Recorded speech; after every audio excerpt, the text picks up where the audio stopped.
Breaking down all 15 things you missed from Survivor Season 43, Episode 7. We are talking all things Janine giving her idol to Dwight, James finding the knowledge's power, CODY versus Gabler, and much more. Careful for any spoilers if you haven't seen the episode yet. And make sure to stick around as we announce last week's buff giveaway winner. If you want to enter next week's buff giveaway, make sure to subscribe to the channel down below, like the video, and comment down below how you would rate this episode out of 10. Let's get started with number 15, Janine is stressed. Some of you in the comments were doubting me, but I predicted it. I guessed it correctly during last week's recap. You know what? I'm pretty proud of myself for guessing it right, so let's just roll the clip real quick. Like we said, Janine was super shook that Ellie was voted out. I think Janine is actually surprised Ellie was voted out, and if she knew this, she would have played her idol for Ellie. Janine was fully blindsided and had no idea that Ellie was going to be voted out here. And ultimately, she feels fully alone right now. Ellie was her #1 ally. Noelle tries her best to comfort Janine as she's been in this exact same position earlier on in the game when Justine was voted out. I mean, she does her best to act like she's all good and she's not upset at all. A little bit of foreshadowing to the very end of the video. I'm really excited to talk about it, but we'll have to save it for way later. This episode is not going to go well for Janine. And anyway, Rupert Bot says it best, we are here. Number 14, Owen and Dwight. I'm always so confused when scenes like this are taking place as Owen and Dwight are whispering to each other with everyone else hanging out. #1 rule to be a good Survivor player, you have to be really good at whispering. The strategy and the plan at the start of the episode is to keep Baka and Vessi together to take out Coco. Owen's kind of pissed off at Gabler. He doesn't fully trust him anymore, as the original plan going into the merge was keep the Baka 5 alive, and well, now there's only the Baka 4 left, and one of them is Gabler, who Owen doesn't trust. Number 13, Gabler, oh Gabler. I'm seeing a lot of comparisons how Gabler's a lot like Coach, but I also see a little bit of Philip Shepard in there. Gabler's talking to CODY how he woke up so peacefully to the sunrise this morning with Ellie no longer in the game. At one moment, I'm always like, yeah, Gabler, you're playing Survivor good. And the very next moment, I'm like, what are you doing? Gabler ends up telling CODY that his idol is now useless, which seems like wasted potential for me, and this tweet agrees with me. I like the idea he was the alley Gabler. He surfaced to make this big move, and now he's gonna hide back under until it's time to strike again. Number 12, Tree Mail. At first, everyone thinks it's gonna be some fun arts and crafts to paint the merge flag. That's not gonna happen. This is the new era of Survivor. Come on, everything's always gameplay. We find out we're now in the individual portion of the game. We already knew that, but it's now confirmed, I guess. The twist is part of this challenge is gonna be competed in pairs, and the group has to decide on the pairs. There was so much potential with this twist. I actually hope they do it again. We're about to talk about it. Number 11, choosing pairs. Potential turns into wasted potential as they decide just to leave it all to chance. I would have preferred, it would have been more fun to watch to see lines drawn in the sand as the players pick their pairs, but they decide on the boring approach and draw rocks randomly for chance. Number 10, challenge Matt Chat. And I guarantee you Jeff Probst was super disappointed with how they picked these teams. He wanted a little bit of juicy drama. I'm not gonna waste your time, waste my time naming off all the pairs. I'll just put them on screen right here. I don't really know what Jeff was expecting. He asked the group how they all think about their pairs. Obviously, they're all gonna say yes, they're good. Why would you ever say no, I hate this person? What? I will admit we spend a little too much time on the challenge this episode, but I love the structure of the challenge. It's gonna be run in 3 stages, and you need to make the cut each stage to move on to the next round. For stage 1, you need to crawl through a muddy and twisted net and uncover some planks. For stage 2, you raced up a cargo net and used the planks to cross a rope bridge. And finally, for stage 3, it turned into an individual challenge holding onto a handle attached to a bucket with 25% of your pre-game weight. Number 9, the challenge. The net was way tougher and ultimately way scarier than I thought it was gonna be. Cassidy ends up being a beast, first one through the net, and Noelle ends up taking her leg off. Now, don't take this the wrong way, I'm a big fan of Dwight, but this is the second challenge this season. He was a little bit of a whiner, and this would have been a perfect opportunity for sassy Jeff to come out and attack him a little bit. I guess I had to scream your name, I guess.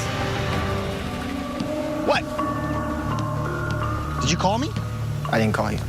Also, it didn't change the outcome of the challenge at all, but I thought it was hilarious how Jeff and Gabler ran into each other. Again, I'm not gonna waste your time. These are the teams that made it to the second round, and these were the teams that were cut. And then the insanely heavy and dramatic music started to play. From what I've seen online, this is gonna be a hot take, but I'm gonna say my piece. I actually really enjoyed the moment where all the players went to go save Noelle and Janine stuck in the net. In my opinion, the problem with this scene wasn't the players helping the players stuck in the net, and the problem wasn't the dramatic music either. The problem was Jeff Probst. It felt like in this scene he was talking to the audience, pretending we were dumb and trying to tell us how to feel. And really, this tweet summed it up perfectly. We knew this episode was going to be edited together in a weird way when we have a commercial break halfway through the challenge. Stage 2 had a crazy finish. I won't be able to do it justice, so I'm just going to play the clip right here. Power the falls! We gotta get all the planks! Who's gotta be there? They drop!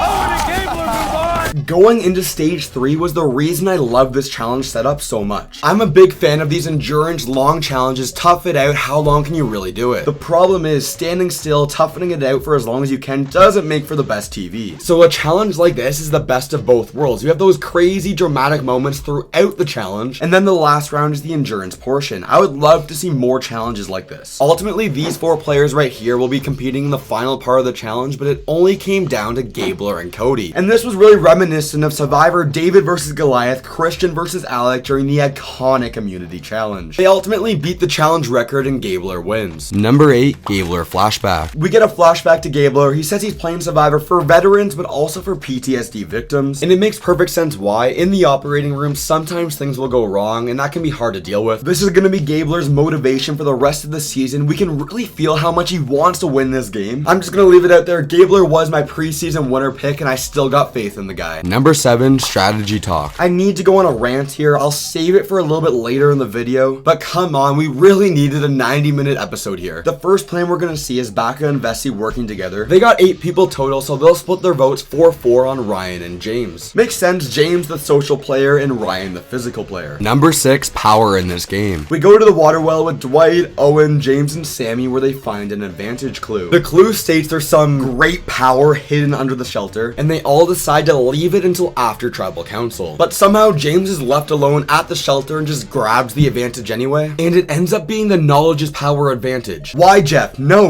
Jeff, I hate you for putting this back in the game, and this tweet agrees perfectly. For some reason, no one in this game is able to keep a secret, well, except for Carla, I guess, as James goes right to Carla, Ryan, and CODY and tells them he has the knowledge is power. Hold on tight, this is about to cause chaos. Number 5, everyone knows about power. A little game of telephone, someone tells someone, tells someone, tells someone, and eventually everyone finds out James took the advantage under the shelter. We see Noelle freak out a little bit about this great power that James now has. So what does Noelle end up doing? Goes to every single person she can, says we gotta take James out. Number 4, Jesse playing hard. Although Jesse and Noelle were on the same starting tribe, the Vessi tribe together, Jesse can tell Noelle's starting to pick up a little bit of power in this game. He doesn't like it. So Jesse decides to go up to Carla with the plan to maybe take Noelle out. Jesse's got to go to his number 1 ally, CODY, first to see if the plan's okay. This is news to me, but apparently CODY's never been a real fan of Dwight. Obviously, Jesse would prefer to take Noelle out, but you gotta keep your allies trusting you, so they go with CODY's plan. CODY debates if they're maybe making a move too soon on their starting tribe, which yes, that's 100% true. Future Survivor players watching this, try to stick with your alliance a little bit longer than what we've been seeing this season. Number 3, I'm confused. This is the part of the episode I wanted to rant about, and the real reason why we needed a longer episode here. So many implications for the rest of the season take place here in literally 2 minutes. Just 2 minutes, and so many things happen. Honestly, I've rewatched this taking notes multiple times, and I'm only like 99% sure of what I'm about to say. Anyways, people are gonna do the classic advantage shuffle around with each other as they're all scared about the knowledge is power advantage. Noelle gives her steal a vote to Owen. CODY's gonna give his idol to Jesse. Janine's gonna give her idol to Dwight. We're gonna talk more about this when we get to tribal council. Again, all of this literally takes place in a 1 to 2 minute scene, and somehow going into the tribal council, I had no idea who was going home. Number 2, tribal council. I thought part of the whole reason of Earn the Merge was the person that gets voted out at that tribal council doesn't make the jury. But no, that's not the case. The person that gets voted out here, they don't make the jury either. Spoiler alert, we're literally about to talk about it, but tweet right here sums it perfectly. I'm sad for the person that went home. We won't know the answer to this question if Janine's idol's still in the game probably until the next episode. We see a clip of Janine reaching her hand back to hopefully get her idol back from Dwight as we get this amazing Angelina callback. Number 1, Dwight voted out. I might be reading too much into it, but on Twitter, Dwight may have confirmed that he went home with the idol. Anyways, congratulations Gannon, you're this week's buff giveaway winner. I'll announce a new winner next week and click right here for ranking the best Survivor winner.